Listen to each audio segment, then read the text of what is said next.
اللهم صل على سيدنا محمد يا رب صل وسلم دائما أبدا على حبيبي. چند دعائیں بہت ضروری ہیں جو ان لیلۃ القدر میں آپ نے کثرت سے مانگنی ہے. ایک دعا سب سے پہلے میں نے بتایا کیا مانگنی ہے؟ ہدایت. بلکہ اس سے بھی پہلے اپنے گناہوں کی مغفرت، کیونکہ گناہ دعا کی قبولیت میں آڑ بنتے ہیں. اللہ کہتے ہیں تو میری تو کچھ بھی نہیں مانتا اور اپنی مجھ سے منوا رہا ہے. میں جب تجھے آزمائش میں ڈالتا ہوں تو کچھ بھی نہیں کرتا. تو پہلے اللہ سے معذرت کر رہے ہیں، معافی مانگے. جو میرے گناہ ہو چکے معافی چاہتا ہوں، میں اقرار کرتا ہوں میں غلط ہوں، تو میرے گناہوں کو کیا کر دے؟ معاف. یہ بار بار مانگے اللہ سے. یہی ہے انک عفو تحب العفو فاعف عنا. اور دل میں نیت کریں اللہ میں تجھ سے وعدہ کرتا ہوں آئندہ میں گناہ نہیں کروں گا. شیطان ایسے موقع پہ کہے گا ابے تو کر لے گا، تو کیوں جھوٹے باتیں کر رہا ہے؟ تو شیطان کو بولیں تو اور میں جانوں اللہ جانے تجھے کباب میں ہڈی بن کے تجھے کیا تکلیف ہو رہی ہے. یہ شیطان نا ایسے موقع پہ یہ کرواتا ہے تاکہ منہ سے بات بھی اچھی نہ نکالو آپ. شیطان آئے گا اور کہے گا کہ بھائی تو دعائیں مانگ رہا ہے کہ میں دوبارہ نہیں کروں گا، تو نے کرنا تو ہے یہ کام دوبارہ، کیوں اپنے آپ کو دھوکہ دے رہا ہے؟ تو آپ شیطان سے کیا بولو بھائی میرا معاملہ اللہ کا معاملہ، تیرے کو بیچ میں تکلیف کیا ہو رہی ہے؟ جیسے میں جب شادی کر رہا تھا تو لوگ محلے والے کہہ رہے تھے مفتی صاحب کو کیا ہو گیا، پھر تیسری شادی کر رہے ہیں. تو ایک صاحب نے کہا بھائی اپنے خرچے پہ کر رہے ہیں، لڑکی کے ابا راضی ہیں، تو آپ کو تکلیف کیا ہو رہی ہے؟ ان کے گھر والوں کو ہو تو سمجھ میں آتا ہے. تو یہی بات شیطان کو سمجھا دیا کریں. صحیح ہے نا؟ یہ وسوسے ڈالتا ہے شیطان عمل سے روکنے کے لیے. تو بھائی جب بعد میں خدا نخواستہ ہو گیا تو دوبارہ توبہ کر لیں گے. اب یہ تھوڑی کہ اگر ہونے کا خطرہ ہے تو ہم کوئی اچھا کام ہی نہ کریں، باقی اچھے عمل بھی چھوڑ دیں اس چکر میں کہ ہم سے تو گناہ ہو جاتا ہے تو اب ہمیں کیا بھائی، ہو جاتا ہے تو جب ہوگا تو دیکھا جائے گا، ابھی تو نہیں ہو رہا نا، ابھی تو جذبہ ہے نہیں کریں گے بس. تو پہلے کیا کرنا ہے؟ گناہوں سے توبہ.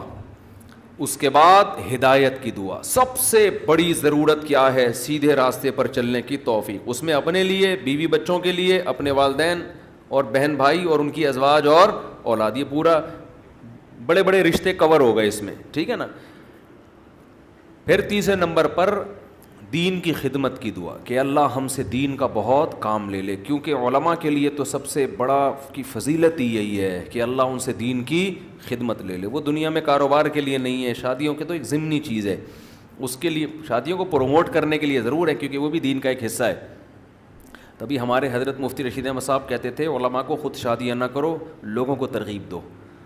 لوگ کہتے تھے حضرت جب ترغیب کیسے دیں جب خود نہیں کرے گا؟ خود کرو گے تو دین کے کام کے قابل نہیں رہو گے.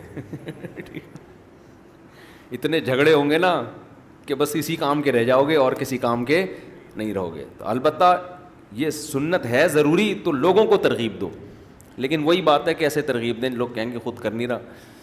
تو اس لیے ہم نے کہا کہ آدھی بات آپ کی لیں گے، آدھی ہم اپنی لیں گے. ہم نے حضرت کی آدھی بات لی کہ لوگوں کو ترغیب دو، دوسری جو تھی نا خود نہیں کرو، یہ والی نہیں لی ہم نے، ٹھیک ہے نا، خود بھی کریں گے. ٹھیک ہے نا. تو دوسری دعا کیا کرنی ہے؟ اے اللہ دین کا کام مجھ سے بہت زیادہ لے لے. تاجر ہے وہ بھی دعا کر سکتے ہیں دین کا کام لے لے، اللہ اس کے مال سے مدارس بنوا دے، مسجدیں بنوا دے، یتیم خانے کھلوا دے، تو کتنی بڑی بات ہے. چوتھی دعا عافیت کی. یہ نہ مانگا کرے اللہ مجھے مال و دولت دے دے، اے اللہ میری تنخواہ 2 کروڑ کروا دے. اس طرح کی دعائیں یہ جزیات ہیں، ہدف کو فوکس کرنا چاہیے. اللہم انی اسألک العفو والعافیہ، معافی چاہتا ہوں، عافیت والی زندگی، ٹینشنوں سے پاک زندگی چاہیے. اب وہ اللہ کی مرضی ہے، پیسہ دے کے ٹینشن سے پاک کر دے یا بغیر پیسے کے آپ کو ٹینشن فری بنا دے. عافیت چاہیے مجھے فی الدین والدنیا والآخرہ، دین میں بھی عافیت، میرا دین بھی مصیبتوں سے محفوظ رہے، میری دنیا بھی اور آخرت بھی. وفی اہلی و مالی، میرے گھر بار بھی پریشانیوں سے محفوظ رہے، بیوی بچے بھی، و مالی، اور میرا مال بھی مصیبتوں سے محفوظ رہے. مالوں پہ ہلاکتیں آ جاتی ہیں، فیکٹریوں کو آگ لگ جاتی ہے. تو یہ بڑی جامع دعا ہے، سمجھتے ہو؟ اس کے بعد ایک دعا اللہ سے اور مانگ لو. شادی شدہ آدمی کے لیے گھر ایک بڑی ٹینشن ہوتا ہے نا. وہ کہہ سکتا ہے کہ میں اللہ سے مصیبت سے پناہ مانگ رہا ہوں، تو مصیبتیں تو میں نے گھر میں خود پالی ہوئی ہیں. شادی شدہ لوگ، بعض لوگوں کی یہ رائے ہوتی ہے.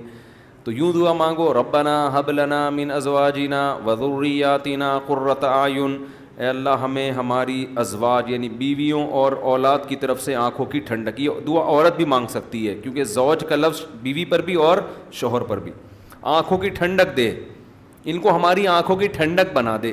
جب ہم گھر آئیں تو خوشی ہو، میری وائف بیٹھی ہوئی ہے ماشاءاللہ، میرے بچے بیٹھے ہوئے ہیں، خوشی ہو. یہ نہ ہو کہ جب گھر آئے تو پتہ چلا بیگم میکے گئی ہوئی ہے تو خوشی سے پاگل ہو جائے آدمی، جیسے کہ آج کل ہو رہا ہے. وہ ٹک ٹاک پہ آتے تھے نا پہلے، اب تو پتہ نہیں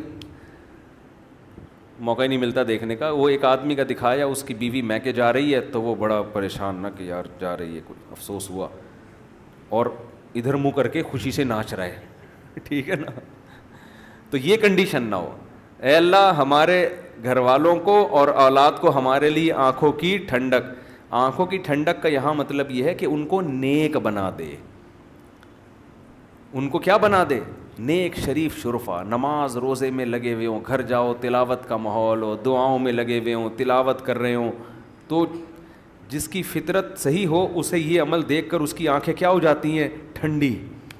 اور اگر آپ گھر میں گئے، بیگم صاحبہ ڈرامہ دیکھ رہی ہیں، سین چل رہا ہے بڑا ٹائٹ قسم کا نا، اور بچے بھی پب جی پہ لگے ہوئے ہیں، فلمیں دیکھ رہے ہیں، میوزک سن رہے ہیں، خدا کی قسم اس سے آپ کی آنکھیں ٹھنڈی نہیں ہوں گی.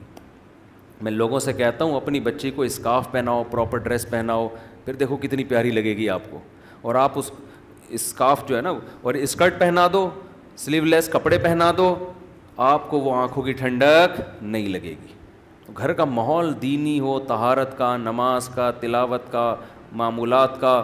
تبلیغ والے کروا دیتے ہیں، اپنی عورتوں کو تبلیغ میں وقت لگواؤ گے تو گھر میں یہ معمولات شروع ہو جائیں گے. تبلیغ میں بڑی جان ہے.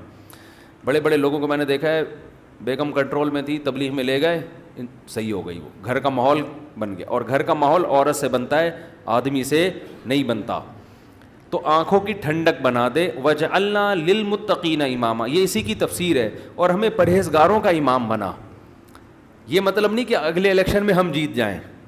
پرہیزگاروں کا امام کا مطلب امام تو ہم ہیں ہی، ہمارے ماتحتوں کو پرہیزگار کر دے، اچھے لوگوں کے سربراہ ہوں ہم. تو بیوی بچے آپ کے ماتحت ہوتے ہیں نا، تو ہمیں ان کو کیا بنا دے؟ تو پرہیزگار بنا دے. تو یہ دعا بھی بہت امپورٹنٹ ہے. اللہ نے نیک لوگوں کی صفات میں یہ دعا بھی بیان کی ہے کہ وہ ہم سے یوں دعا مانگتے ہیں. اور دو دعائیں اور جلدی سے بتا دوں، یہ ٹاپک نہیں تھا، لمبا ہوتا جا رہا ہے مسلسل، اس پہ میں مستقل انشاءاللہ بیان کروں گا. دو دعائیں اور لیلۃ القدر میں، اور ویسے بھی معمول بنائیں. ایک دعا یہ کہ جہنم کی آگ سے خلاصی.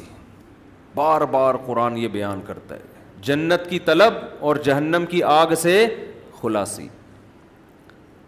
قرآن بار بار کہتا ہے ہمارے نیک بندوں کے دل میں جنت کی اتنی لالچ ہے کہ راتوں کو اٹھ اٹھ کے اللہ کو پکارتے ہیں کہ اللہ ہمیں اس جنت کا وارث بنا دے، محروم نہ کرنا اس جنت سے. جن کا آخرت پر ایمان نہیں ہے نا، انہوں نے جنت کو دوسرے درجے پہ رکھا ہوا ہے.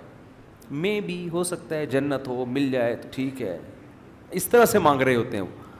آپ مجھے بتاؤ، دنیا میں آپ کو کوئی ایسا پیکج دیا جائے کہ یہ کر لو تو تمہیں پھر اس کے بدلے میں یہ ملے گا، اس میں 1000 گز کا بنگلہ ملے گا، اور ایسا بنگلہ ہوگا، کروڑوں روپے کا بنگلہ ہوگا، اس میں پھر تمہاری بڑی اچھی شادی ہو جائے گی، بہت خوبصورت بیوی ملے گی تمہیں، اور اس میں تمہاری خوراک ایسی ہوگی، تمہاری جوانی 100 سال تک رہے گی، ہیں بھائی، اور تمہیں جناب کروڑوں کروڑوں روپے کی گاڑیاں ملیں گی.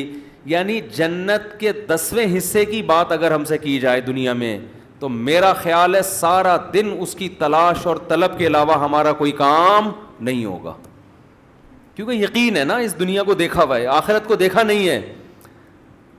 تو اللہ تعالیٰ کہتے ہیں کہ ہمارے نیک بندے راتوں کو اٹھ کے اللہ سے کیا مانگتے ہیں؟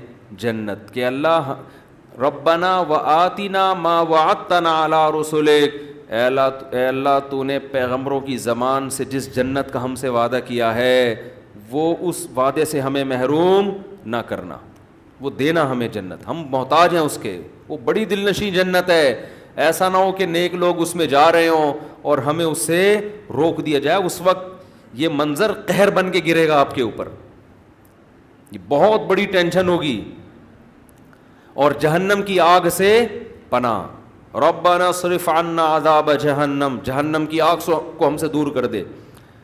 تو یہ چند دعائیں ہیں جو مانگا کریں پابندی کے ساتھ، سمجھتے ہو کہ نہیں سمجھتے؟ اور ایک آخری دعا، اگر آپ کے والدین دنیا سے جا چکے ہیں یا آباء و اجداد کوئی بھی جا چکے ہیں، ان کی مغفرت کی دعا، ان کو بھولنا، جن میں والدین تو بہرحال وہ تو زندگی بھر نہیں بھولنا ان کو، جب مغفرت کی دعا تو سب سے پہلے اپنے والدین کے لیے الگ الگ مانگا کرو، باپ کے لیے الگ اور ماں کے لیے الگ، ہول سیل کے حساب سے نہ مانگا کرو۔ بعض لوگ ہول سے، یا اللہ جتنے بھی مرحومین دنیا سے جا چکے ہیں سب کی مغفرت فرما دے، تو مرحومین میں ابا بھی آ گئے، اماں بھی آ گئے، نانی بھی آ گئی، دادی بھی، سب ہول سے، دعاؤں میں ہول سیل نہیں چلتا، نام لے لے کے اس میں زیادہ خشوع و خضوع پیدا ہوتا ہے، سمجھتے ہو؟ اب ظاہر ہے سارے مرحومین کا تو نام لے نہیں سکتا نا، تو خود ہی مرحومین میں داخل ہو جائے گا تھوڑی دیر میں، تو چند اسپیسیفک مرحومین کا نام لے کے پھر ہول سیل کے حساب سے کہ جتنے دنیا سے مسلمان جا چکے ہیں اللہ مغفرت کرے، تو یہ کام ضرور کرنا چاہیے لیلۃ القدر میں۔ اور لیلۃ القدر میں مخصوص عبادت ثابت نہیں ہے، یہ جو چل رہا ہوتا ہے نا کہ پہلی رکعت میں یہ سورت پڑھیں، پھر یہ سورت پڑھیں، پھر یہ سورت پڑھیں، یہ سب چیزیں غیر ثابت ہیں، بدعت ہیں، ان سے اجتناب کریں، تمام دوائیں بچوں کی پہنچ سے دور رکھیں، تمام بدعتیں اپنی اور بچوں کی پہنچ سے دور رکھیں۔ تو لیلۃ القدر میں آپ سمپل نماز پڑھیں، زیادہ سے زیادہ دعا مانگیں، اور تسبیحات ہیں، تلاوت ہے، یہ کام کریں، سمجھتے ہو؟ دوسرا، جتھے نہ لگائیں لیلۃ القدر میں، اس کو بھی لوگوں نے ایک شو بنا لیا ہے، جتھے دوست احباب مسجدوں میں ٹوپیاں پہن کے جا رہے ہیں اور پھر بیٹھے ہوئے ہیں، گپے لگ رہی ہیں، ہاں ہلا گلا چل رہا ہے، پھر چلو جی جماعت سے نماز ہو رہی ہے، ٹھیک ہے جماعت سے نماز بھی پڑھ سکتے ہیں، لیکن تراویح میں تو بڑی جماعتیں جائز ہیں، تو ثابت ہے خلفائے راشدین سے، تہجد میں بڑی جماعت ثابت نہیں ہے، لہذا یہ بھی بدعت ہے۔ تراویح بھی تو ثابت ہے نا، اس میں تو جتنے پوری مسجد بھر جائے، لیکن تہجد میں اس طرح تداعی کہ اتنے لوگوں کو اکٹھا کرنا کہ قاری صاحب تہجد پڑھا رہے ہیں سب لوگ آ جاؤ، یہ نبی سے ثابت نہیں ہے، جب ثابت نہیں ہے تو جائز بھی نہیں ہے۔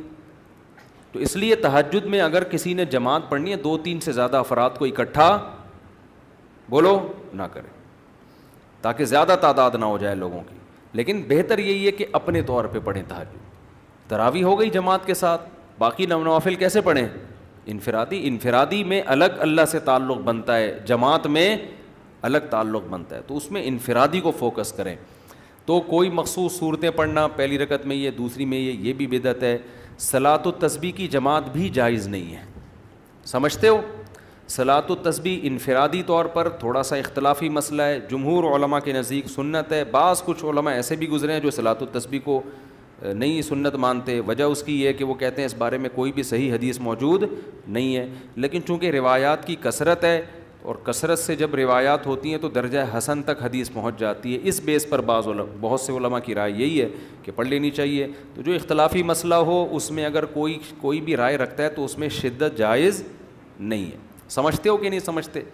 تو اچھا، میرا موقف چونکہ یہ والا ہے جو ابن تیمیہ رحمہ اللہ کا موقف تھا، تو میں کیا، میری اوقات کیا، بعض بڑے علماء کا بھی وہی موقف ہے، تو اس لیے تو میں بھی اسی موقف کو مانتا ہوں، لیکن کوئی فتویٰ میں یہی دیتا ہوں جو جمہور کا ہے کہ بھائی ٹھیک ہے، جو مفتہ بھی قول تو یہی ہے کہ پڑھ لینا چاہیے۔